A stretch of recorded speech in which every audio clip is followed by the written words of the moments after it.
मराठी, ते धडक ते धडक. मोफत मोफत मोफत महात्मा ज्योतिराव फुले जन आरोग्य योजनेसह महाराष्ट्र इमारत व इतर बांधकाम कामगार कल्याणकारी मंडळ योजनेसह शासनाच्या विविध योजनेअंतर्गत होणार विट्यातील आदिती मल्टी स्पेशालिटी हॉस्पिटल येथे उपचार एकदम मोफत. गोरगरीब रुग्णांसह बांधकाम कामगारांच्या शस्त्रक्रिया आणि औषध उपचार आता पूर्णपणे मोफत. यासह आयुष्यमान भारत प्रधानमंत्री जन आरोग्य योजना आपल्या हॉस्पिटलमध्ये उपलब्ध. विट्यातील आदिती मल्टी स्पेशालिटी हॉस्पिटल संचलित बंडगर हॉस्पिटलमध्ये होणार सर्व प्रकारची ऑपरेशन आणि औषध उपचार पूर्णपणे मोफत. यामध्ये orthopaedic पॉलिट्रोमा, pen modular injection, general surgery, dialysis, medicine वरील उपचार आणि ऑपरेशन योजनेअंतर्गत होणार अगदी मोफत. अधिक माहितीसाठी स्क्रीनवरील नंबरवर संपर्क करा. पत्ता एसटी स्टँडच्या पूर्वेस सावरकर नगर, विटा. आणि या निवडणुकीमध्ये यंदा आपण निवडून द्यावं अशा प्रकारची विनंती करण्यासाठी आज आम्ही आपल्या समोर आलेलो आहे. आजच्या या सभेसाठी या ठिकाणी उपस्थित असलेली ज्यांनी आपल्याला आता मार्गदर्शन केलं ते सन्माननीय आमदार गोपीचंद पडळकरजी, या गावचे सरपंच वलवंत, चिंचाळ, गाणन, खरसुंडी आणि परिसरातून आलेले सर्व आमचे सहकारी नेते मंडळी, उपस्थित सर्व वडीलधारी मंडळी,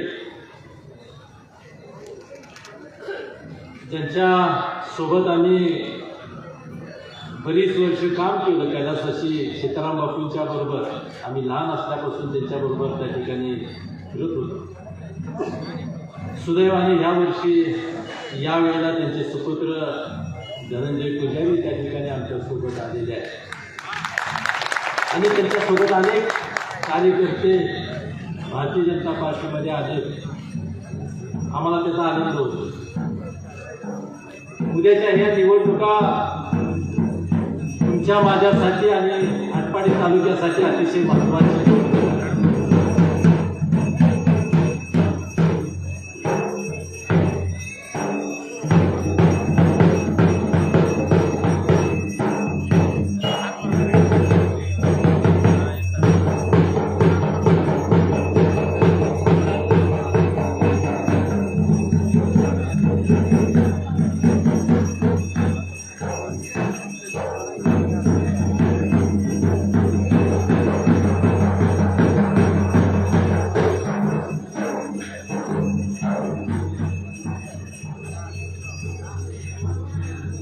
उद्याची निवडणूक आटपाडी तालुक्याची राजकीय दिशा, विकासाची दिशा त्या ठिकाणी ठरवणार आहे. आपल्याला कल्पना आहे, आपण दररोज टीव्ही पाहतोय, आपण दररोज पेपर वाचतोय. अगदी दिल्लीपासून गल्लीपर्यंत साधारण लोकांचा मूड काय आहे, राजकीय मूड काय आहे ते तुम्हाला लक्षात आलेलं आहे. भारतीय जनता पार्टीच्या माध्यमातून त्या ठिकाणी केंद्रामध्ये मोदी साहेबांच्या नेतृत्वाखाली त्या ठिकाणी केंद्र सरकार काम करत आणि देवेंद्र फडणवीस साहेबांच्या नेतृत्वाखाली राज्य सरकार त्या ठिकाणी काम करत. पालकमंत्री म्हणून त्या ठिकाणी चंद्रकांत दादा या जिल्ह्याचे पालकमंत्री आहेत. उद्याची जिल्हा परिषद आणि पंचायत समिती सुद्धा त्याच विचाराची असावी अशा प्रकारची विनंती करायला आम्ही तुमच्या समोर आलो आहे. आम्ही सारखं म्हणतोय की आपण भारतीय जनता पार्टीच्या सोबत राहिलं पाहिजे, भारतीय जनता पार्टीच्या सोबत गेलं पाहिजे. त्या तालुक्याचा विकास झाला पाहिजे, जिल्ह्याचा विकास झाला पाहिजे, गावागावांचा विकास झाला पाहिजे. तुमच्या ज्या विकासाच्या कल्पना आहेत त्या पूर्ण झाल्या पाहिजेत अशा प्रकारची कल्पना तुम्ही आम्ही मांडतो. आणि हे सगळं कशाच्या माध्यमातून होणार आहे, हे करण्याची क्षमता कुणामध्ये आहे आणि ती क्षमता असेल कोणाच्या तर ती फक्त भारतीय जनता पार्टीमध्ये असे हे तुम्हाला सांगण्यासाठी आले आहे.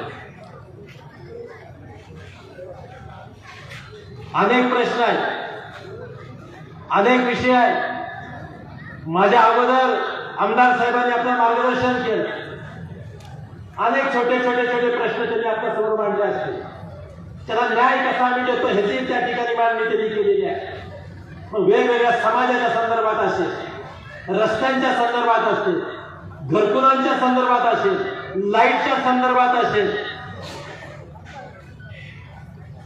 हे सगळे प्रश्न त्या ठिकाणी तुम्हाला मला त्या ठिकाणी सोडवायचे आहेत. ह्याच्यामध्ये काही नवीन असायचं काही कारण नाही, परंतु हे ताकदीनं सोडवायचं असेल, त्यात चांगला पैसा उपलब्ध करून द्यायचा असेल तर त्या ठिकाणी आपल्याला तुम्हाला पंचायत समितीची सत्ता, जिल्हा परिषदेची सत्ता भारतीय जनता पार्टीच्या माध्यमातून त्या ठिकाणी आणणं गरजेचं आहे. कारण हे विकासाची एका विचाराची छेद आहे, लक्षात घ्या. पंचायत समिती असेल, आता ग्रामपंचायत असेल, पंचायत समिती, जिल्हा परिषद, पालकमंत्री, राज्य सरकार आणि केंद्र सरकार या सगळ्यांच्या माध्यमातून थोडे थोडे थोडे थोडे पैसे त्या ठिकाणी येत आहेत. तर कुठे येत आहेत? गाव लेवलला येत आहेत, लक्षात घ्या. म्हणून हे सगळी मंडळी गावाच्या सरपंचापासून ते दिल्लीपर्यंत हे भारतीय जनता पार्टीचं सरकार असलं पाहिजे, एका विचाराचं असलं पाहिजे, अशा प्रकारचा आग्रह आमचा आहे. अनेक प्रश्न आहेत. मी आता त्या प्रश्नावर जात नाही, मूळ प्रश्नावर मी येतो. मागच्या 4-5 वर्षापूर्वीचा आटपाडी तालुका तुम्ही सगळ्यांनी आठवा. तुम्ही सगळी सुज्ञ मंडळी आहात, तुम्ही लोकशाही मानणारी मंडळी आहात. इतक्या रात्री आपल्या गावामध्ये कुठल्या तरी पार्टीची मंडळी येऊन काय आपले विचार मांडणार आहे, त्यांची भूमिका मांडणार आहे.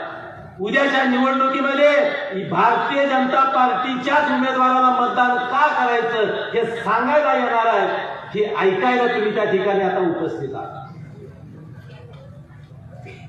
मी तुम्हाला तेच सांगतो, मागच्या 5 ते 6 वर्षापूर्वीचा आटपाडी तालुका तुम्ही समजून घ्या. काय होतं आटपाडी तालुक्यामध्ये? प्रत्येक वर्षात 1.5 वर्षाला रोजगार हमीची कामं. आमच्या गावामध्ये आमचं काम नाही, रोजगार नाही. तहसीलदार बसून त्या ठिकाणी रोजगार हमीची कामं चालू करा. आम्हाला टँकर नाही, आम्हाला प्यायला पाणी नाही, आम्हाला टँकर चालू करा. हे प्रश्न मांडायला आपण त्या ठिकाणी एकत्र येत होतो, आग्रह धरत होतो. आणि त्याच्यातला सगळ्यातला ह्याचा सगळ्यावरचा मार्ग काय? तर हे सगळं बंद करायचं असेल तर आम्हाला या परिसराला, आटपाडी तालुक्याला कृष्णेचं पाणी आलं पाहिजे, अशा प्रकारचा आग्रह गेली कित्येक वर्ष पिढ्यानपिढ्या आपण करतोय. 1 वर्ष नाही, 2 वर्ष नाही. त्याचं काय झालं, त्याचा का मार्ग निघत नव्हता आपल्याला कल्पना आहे. 1990 साली आटपाडी तालुक्याच्या सगळ्याच नेते मंडळींनी एकत्र येऊन त्या ठिकाणी निर्णय घेतला, कैलासवासी अनिल भाऊंच्या पाठीमागे त्या ठिकाणी उभा राहायचं. अनिल भाऊंच्या बद्दल आदर व्यक्त करून बोलतोय, लक्षात घ्या. 90 साली आटपाडी तालुक्याला चर्चा केली. सीताराम बापू होते, शेख साहेब होते, सगळी मंडळी होती, भाऊसाहेब, नाना. आपण सगळ्यांनी निर्णय घेतला की अनिल भाऊंना आपण आमदार करूया. त्याच्यासाठी अगोदर बैठका झाल्या. आम्ही तुम्हाला आमदारकीसाठी आम्ही तुमच्या सोबत उभा राहतोय, पण आमचा शेतीचा पाण्याचा प्रश्न सुटला पाहिजे, ही एवढी एकच आठ त्या ठिकाणी होती. तेही त्यांनी मान्य केली. आणि 90ला 26 ते 27 हजार मतानं अनिल भाऊंना त्या ठिकाणी आपण त्या ठिकाणी आमदार केलं. आणि एकच मागणी होती, आम्हाला शेतीचं पाणी द्या, आमच्या तालुक्यातली रोजगार हमी बंद करा, आमच्या तालुक्याचा टँकर बंद झाला पाहिजे, आमच्या शिवारात पाणी आलं पाहिजे, ही रास्त मागणी केली.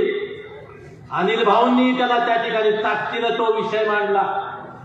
90 ते 95 अनिल भाऊंनी टेंबू योजना तयार केली का तर केली. अनिल भाऊंनीच केली. अनिल भाऊंनी ती योजना राज्य सरकार पुढे मांडली. राज्य सरकार त्यावेळेला काँग्रेसचं होतं, समजून घ्या. त्यावेळेला पण काँग्रेसचं होतं आणि त्याच्या अगोदर 40-50 वर्ष सुद्धा काँग्रेसचं सरकार होता. सारखं आपण म्हणत होतो आम्हाला शेतीला पाणी द्या, परंतु 90ला तो विषय ऐरणीवर जादा आला आणि अनिल भाऊला एकाच मुद्द्यावर आपण आमदार केला.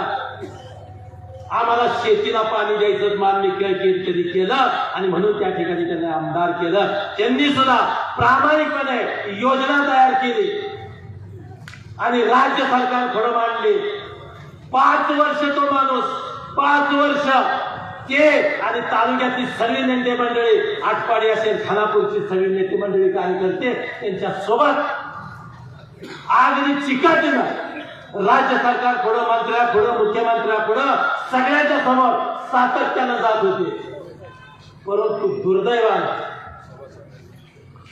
दुर्दैवानं त्या सरकारनं, काँग्रेसच्या सरकारनं त्यावेळेच्या या योजनेला हात लावला नाही.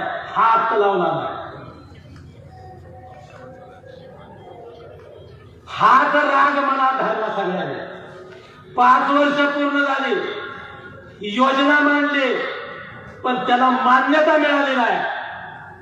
हात राग मनात धरून 95ला तालुका जागृत झाला. तालुक्याला ठरवलं. आता अनिल भाऊला सांगितलं तुम्ही आम्हाला शब्द दिला होता तो पाळला नाही, आता आम्ही तुमच्या सोबत नाही, आता आम्ही आमच्या ताकदीवर आमचा आमदार उभा करणार आणि आमदार आपण अपक्ष म्हणून राजेंद्र अण्णांना आमदार केले. मुद्दा कुठला होता? शेतीच्या पाण्याचा होता. आम्हाला रस्ता दिला नाही, आमचं अमुक केलं नाही, हा विषय नव्हता, फक्त शेतीच्या पाण्याचा होता. आणि त्यावेळेस परत एकदा सांग, अनिल भाऊनी प्रयत्न केले का? केले. विषय मांडला का? मांडला. पण काँग्रेस सरकारनं त्याला दाद दिली नाही असं माझं मत आहे. म्हणून रागानं आपण त्या ठिकाणी अपक्ष म्हणून राजेंद्र अण्णांना आमदार केलं. आणि जी योजना अनिल भाऊंनी मांडली होती, ज्याला त्यांनी पाठपुरावा केला होता, दुर्दैवाने त्या सरकारने त्याला मान्यता दिली नव्हती. 95ला राजेंद्र अण्णा आमदार झाले. सांगली जिल्ह्यामध्ये 5 अपक्ष आले आमदार निवडून, 5 अपक्ष. आणि त्यावेळेला भारतीय जनता पार्टी आणि शिवसेनेला आमदारांची कमी होती, संख्याबळ कमी होता. आणि ह्या 5 अपक्षांनी या सरकारला सांगितलं आम्ही तुमच्या मागे येतो, पण आमच्या जिल्ह्याचे हे प्रश्न आहेत, शेतीच्या पाण्याचा प्रश्न, तो जर तुम्ही सोडवणार असाल तर आम्ही तुमच्या बरोबर नाही. एवढी एकच अट्ट घातली आणि सांगली जिल्ह्यातले 5 अपक्ष आमदार त्यांच्या पाठीमागे उभा राहिले. आणि शिवसेना आणि भारतीय जनता पार्टीचं सरकार पहिल्यांदा महाराष्ट्रामध्ये, काँग्रेस सोडून पहिल्यांदा महाराष्ट्रामध्ये या सरकार युतीचं सरकार आलं. आणि मागणी काय होती? आम्हाला फक्त शेतीचं पाणी द्या, आम्हाला तुम्ही दुसरं काय देऊ नका, आम्हाला मंत्री नको, आम्हाला बाकीचं काय नको, शेतीचं पाणी द्या, पुढं काय करायचं ते आमचं आम्ही बघतो. आणि ज्या योजनेला अनिल भाऊंनी मांडलेल्या योजनेला, अनिल भाऊंच्या प्रयत्नाला ज्या सरकारनं, काँग्रेसच्या सरकारनं केराची टोपली दाखवली, त्याच योजनेला मान्यता या युती सरकारनं, भारतीय जनता पार्टीच्या सरकारनं, युतीच्या सरकारनं 95ला त्याच्यावर सही केली आणि त्याला मान्यता दिली. भारतीय जनता पार्टीच्या सोबत का झाल्याचं हा विषय तुम्ही समजून घ्या.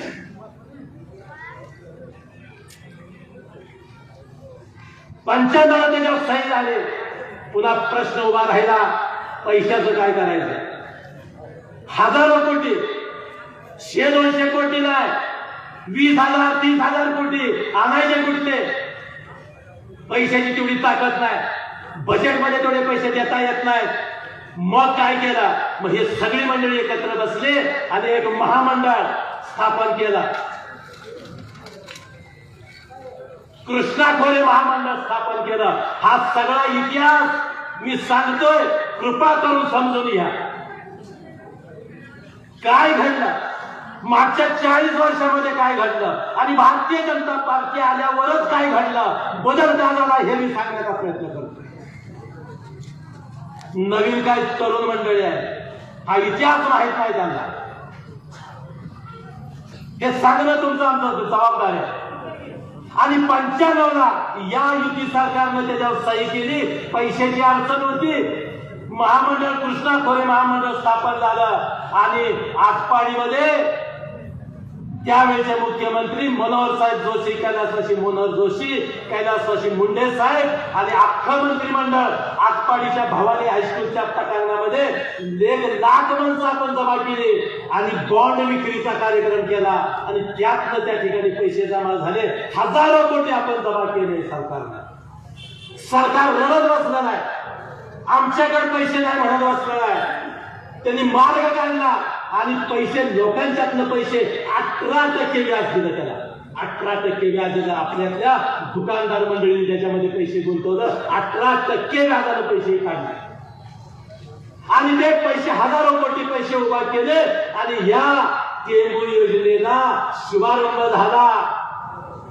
आणि होत होत 5 वर्षामध्ये 95 ते 2000 युती सरकारच्या काळामध्ये की जे काँग्रेसनं केलं नव्हतं ते या सरकारनं त्याला मंजुरी दिली आणि 5 वर्षात 50 ते 55, 60% काम त्याचं पूर्ण केलं. परत दुर्दैवानं, तुमच्या आमच्या दुर्दैवानं पुन्हा सरकार युतीचं सरकार पडलं आणि पुन्हा काँग्रेसचं सरकार आलं आणि काय झालं, पुन्हा हे काम बंद पडलं. पूर्ण बंद पडलं नाही, पुन्हा त्याची गती कमी आली. थोडं थोडं थोडं थोडं थोडं थोडं पुन्हा काम बंद पडलं. मधल्याच काळामध्ये परत सांगतो 2000 ते 14 या काळामध्ये हे काम हळूहळू हळू बंद पडत चाललं. पैसे नाहीत, पैशाचं काय करायचा हा प्रश्न आला. परत आम्ही भांडायला लागलो. परत त्या ठिकाणी अनिल भाऊंच्या बरोबर परत काही ठिकाणी आम्ही एकत्र येऊन अनिल भाऊंना पाठिंबा दिला. अनिल भाऊ आणले. परंतु परत नवीनच काँग्रेसनं सरकारनं काहीतरी काढलं की अनुशेष असल्यामुळं आम्हाला तुम्हाला पैसे देता येत नाही. अनुशेष म्हणजे काय हे तुम्ही समजून घ्या. राज्यपालांनी त्यावेळेस सांगितलं, राज्याच्या राज्यपालानं सरकारला सांगितलं की विदर्भ महाराष्ट्रामध्ये 4 विभाग आहेत. विदर्भ, मराठवाडा, पश्चिम महाराष्ट्र आणि कोकण. पश्चिम महाराष्ट्रामध्ये सिंचनावर जास्त पैसे खर्च झाले आणि विदर्भ आणि मराठवाड्यामध्ये कमी पैसे खर्च झाले. राज्यपालांचं मत असं आलं, जोपर्यंत विदर्भ आणि मराठवाडा तुमच्या लेवलला येत नाही तोपर्यंत तुम्हाला पश्चिम महाराष्ट्रातल्या या योजनांना पैसे देता येणार नाही. प्रश्न पडला. तो भाग पश्चिम महाराष्ट्राच्या बरोबरीला आणायचा जर ठरवला असता, बजेटमध्ये तरतूद करून, तर अजून 25 वर्ष गेली असती आणि 25 वर्षांनंतर टेंबूचं काम चालू झालं असतं. लक्षात घ्या, हे तसंच काम बंद पडलं आणि 14 वर्ष 15 वर्ष 2000 युतीचं सरकार गेल्यावर 2001 ते 14 पर्यंत हे काम सगळी माणूस टेंबू, म्हैसाळ, ताकारी हे सांगली जिल्ह्यात होतं बोलतो. या सगळ्या योजना बंद पडल्या आणि तुमच्या आमच्या सुदैवानं 14ला राज्यात आणि केंद्रात भाजप सरकारला. हा घटनाक्रम तुम्ही समजून घ्या. भारतीय जनता पार्टीच्या कमळालाच का मत द्यायचा हे समजून मत द्या.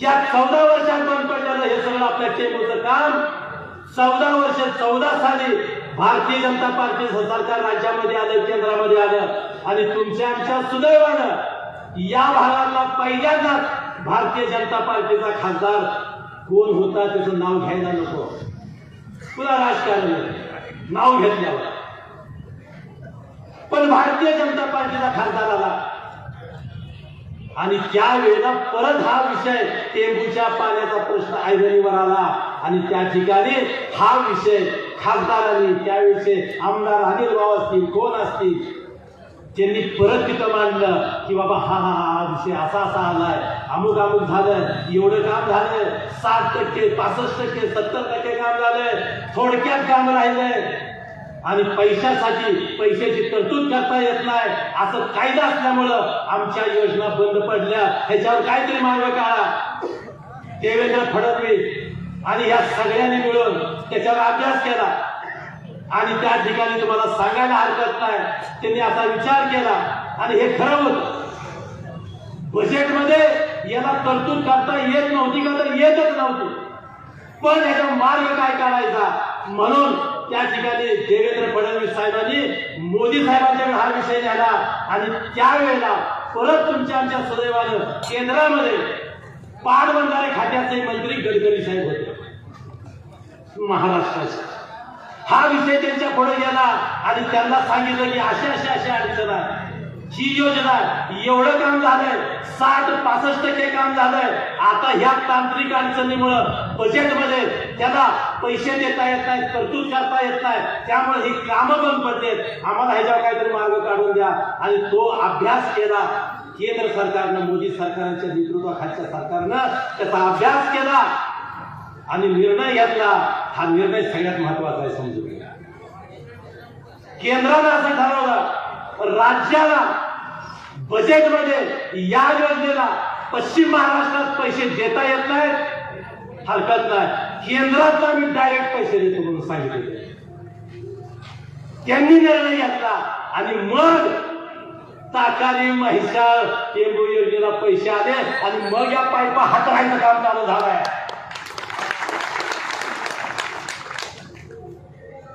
म्हणून आम्ही म्हणतो भारतीय जनता पार्टी जे 40 वर्ष या काय मानलेलं जमलं नाही, भारतीय जनता पार्टीने हे केलंय, भारतीय जनता पार्टीच्या नेतृत्वाने हे केलंय, आमची दुःख समजून घेतली. म्हणून मी सुरुवातीला तुम्हाला म्हणलं काय अवस्था होती आजपर्यंत तालुक्याची, कशासाठी भांडत होतो, आम्हाला काम नाही, रोजगार हमी चालू करा, आम्हाला प्यायला पाणी नाही, टँकर चालू करा, ही आपली मागणी, ह्याच्यासाठी आपण भांडत होतो. आज काय अवस्था आहे, तुमच्या आमच्या शहरात पाणी आलंय, जी माणसं ऊस तोडीला जात होती ती आज शेती करतायत, नुसती शेती करत नाही, वाळव्यात जाऊन ऊस तोडी करणाऱ्या माझ्या मजुराचे आज तो ऊस बागायचा झाला, हे भारतीय जनता पार्टीमुळे झालं. आपली गावाच्या गावाची कमी होत होती, ज्या कारखाने चालू व्हायचे गावाच्या गाव रिकामी होत होती, ऊसतोडीला जात होती, मेढ्र घेऊन जगायला जात होती, गुदीत मुद्दा बघायला जायला जात होते, कामाला जात होते. आता गावाकडे माणसं आली, शेती करू लागली, शिवारात पाणी आलंय. आमचं म्हणणं असं आहे, आमच्या डोक्यावर रोजगार हमीची पाटी खोऱ्या टिकाव कुणी काढलं, भारतीय जनता पार्टीने काढलं. आता रोजगार हमीचं काम आहे का, दिसतंय का कुठं, टँकर कुठे दिसतोय का, खर्चडीत सांगा काय होती अवस्था. यात्रेला अपघात किती व्हायचे, वळीला टँकर उभा करायला लागायचं, कॅनॉल भरून वाहतोय. मधील एक घोटाळा मधला आपण केला, लोकसभेला एक घोटाळा केलाय. लोकसभेला आम्ही सगळ्यांना सांगत होतो भारतीय जनता पार्टीचा उमेदवार निवडून द्या, भाजपचा उमेदवार निवडून द्या. तो माणूस जर आज निवडून आला असता तर तो आज केंद्रात मंत्री झाला असता, लक्षात घ्या. नाव कोण आम्हाला माहित नाही, माझ्या जिल्ह्याचा माणूस मंत्री झाला असता, माझ्या मतदारसंघाचा माणूस खासदार मंत्री झाला असता. आपण चूक केली, काय खूण काढलं मधनच काहीतरी आलं, म्हणजे वसंतदादांचं घर नामुकन तमुकन कुठनं पुळका आला कोणाला? काय अवस्था आहे वा? कुठं आहे तो खासदार? कुठल्या प्रश्नात चौकशी करता येणार? आणि त्यावेळी चर्चा काय झाली? वसंतदादांचं नाव घेतलं झालं. वसंतदादांच्या बाबतीत आम्हाला आग्रह, मोठा माणूस होता, मी इतका मोठा नाही की त्यांचं नाव घ्यावं, पण इलाज नाही. मला माझ्या तालुक्याचा इतिहास सांगायचा असेल तर तुमचं त्याच्यात नाव घेतंय, त्याला माझा इलाज नाही. तुम्ही 4 वेळा मुख्यमंत्री झाला. महाराष्ट्राचे वसंतदादा 4 वेळा मुख्यमंत्री झाले. आम्हाला अभिमान आहे. झाले का तर झाले. माझा प्रश्न असा आहे, तुम्ही 4 वेळा मुख्यमंत्री झाला, माझ्या तालुक्याला तुम्ही काय केलं? हा प्रश्न मी विचारणार. तुम्ही जिल्ह्याचा मंत्री झाला, जिल्ह्याचे मंत्री 4 वेळा मुख्यमंत्री झाले वसंतदादा, माझ्या तालुक्याला काय झालं? माझ्या तालुक्याचे टँकर चालूच राहिले, माझ्या तालुक्याचा रोजगार हमी चालूच राहिले, माझी माणसं नुसतीकडे जातच होती. तुमच्या मुख्यमंत्र्याचा फायदा मला काय झाला? माझ्या तालुक्याला काय झाला? काय झाला नाही ना. माझा मूळ मुद्दा तुला तिथं येतोय. महाराष्ट्राला 4 वेळा तुम्ही मुख्यमंत्री झाला. आटपाडीपासून सांगली किती किलोमीटर आहे? 90 किलोमीटर आहे. मुद्दा समजून घ्या. आटपाडीपासून सांगली किती किलोमीटर आहे? 90 किलोमीटर आहे. सांगली जिल्ह्यात आटपाडी येत आहे. तुम्हाला 40 वर्ष आम्ही वरडून सांगतोय, आम्हाला पाणी द्या, शेतीला पाणी द्या. 40 वर्ष 50 वर्ष तुमच्याकडे सत्ता आहे. तुम्ही मुख्यमंत्री आहात, तुम्ही मोठी मंडळी आहात, तुम्ही मनात आलं तर एक घडू शकताय असं आम्ही मानतोय. तुम्ही आमच्याकडे लक्ष दिलं नाही, आम्हाला पाणी दिलं नाही का? तुमची उसं कोणी तोडायची? तुमची उसं कोणी तोडायची? तुमचं कारखाना कोणी चालवायचं? आम्हाला पाणी आलं तर कारखाना आमची हॉस्पिटल जायची माणसं बंद झाली नाही. ही भीती त्यांना होते. ह्यांना पाणी दिला, मजूर मिळणार नाही आपल्याला, तुमच्या मजूर मिळणार नाही म्हणून आम्हाला तर करता काय? हा राग आहे आमचा. म्हणून मी म्हणतोय, जे आम्हाला पाहिजे होतं तुम्ही आम्ही वरडून मागत होतो ते तुम्हाला कळलं नाही. 40 वर्ष 50 वर्ष आम्ही मागत होतो ते तुम्हाला कळलं नाही. देवेंद्र फडणवीस नागपूरला राहते. कुठं राहते? आटपाडी ते नागपूर 750 किलोमीटर. 750 किलोमीटर. 90 किलोमीटर वाटायला जे कळलं ना ते 750 किलोमीटर वाटायला कळलं. हा माझा प्रश्न आहे. का मला राग येऊ नये? का आम्ही बोलायचं नाही? तुम्ही हित होता ना, आमच्या जिल्ह्याचे होता ना नेते. तुम्ही मुख्यमंत्री झाला ना 4 वेळा, का तुम्ही आम्हाला दिलं नाही? आणि त्याला कळलं आमचं दुखणं काय, त्यानं आम्हाला दिलं. तो भारतीय जनता पार्टीला नेता माझ्या जिल्ह्याला देतो, माझ्या तालुक्याला देतोय म्हणून भारतीय जनता पार्टी म्हणून कमळ. काय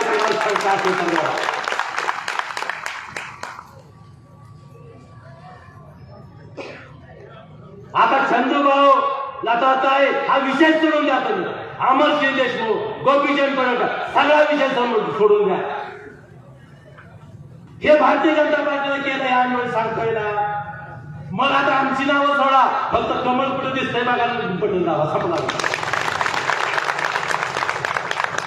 आणि मी जे बोलतोय ते चुकीचं बोलतोय असं कोणी सांगावं, असं ओपन येऊन सांगावं. 90 ला अनिल भाऊ आमदार झाले, 2000 ला आमदार झाले, बरोबर. पुन्हा 2-4 वेळा आमदार झाले. प्रश्न असा आहे, ज्या वेळेला का हे झालं नाही, 14 लाख का झालं हा प्रश्न. 14ला भारतीय जनता पार्टीचं सरकार आलं, तुम्हा आम्हाला समजून घेणारं सरकार आलं म्हणून या योजना झाल्या. म्हणून आमचं म्हणणं आहे भारतीय जनता पार्टीला मत द्या. मी अनिल भाऊ आणि त्यांच्या नवीन येणाऱ्या पिढीला जाहीर आवाहन करतो, या सिद्धनाथाच्या या भूमीमध्ये त्यांना जाहीर आव्हान करतोय. आत्ताचे विद्यमान आमदार आहेत स्वाद भैया बाबा, मी त्यांना जाहीर आव्हान करतोय, तुमच्या वडिलांचं स्वप्न काँग्रेसनं नाही भारतीय जनता पार्टीनं पूर्ण केलं.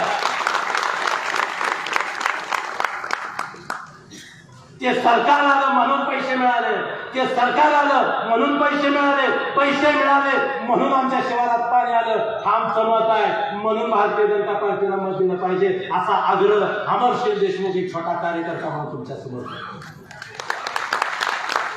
बाकीचं सगळं डोक्यातलं काढा. रस्ता केला, गटार केले, काय सुद्धा नाही. ह्याच्या अगोदर काय आम्हाला रस्त्याची ह्याची गरज नाही.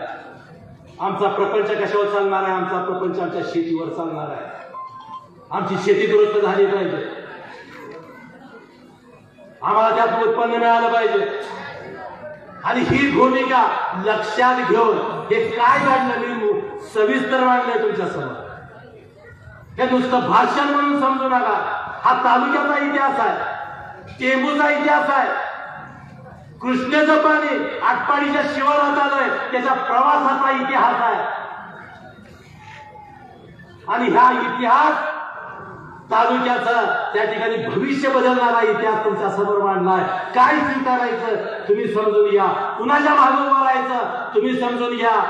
ज्यांनी रोजगार हमी चालू ठेवल्या, ज्यांनी टँकरचं पाणी चालू केलं, या मंडळींच्या मागे जायचं का? हे सगळे प्रश्न सोडवून तुमच्या माझ्या शिवारामध्ये पाणी आणण्यासाठी ज्यांनी ताकद दिली, ज्यांनी पैसे दिले, त्या भारतीय जनता पार्टी पुढं त्यांच्या सोबत जायचं, विकासाच्या सोबत जायचं. हा निर्णय तुमच्यावर सोडतो आणि थांबतो. जय हिंद, जय महाराष्ट्र. जिओ मराठी, ते धडक ते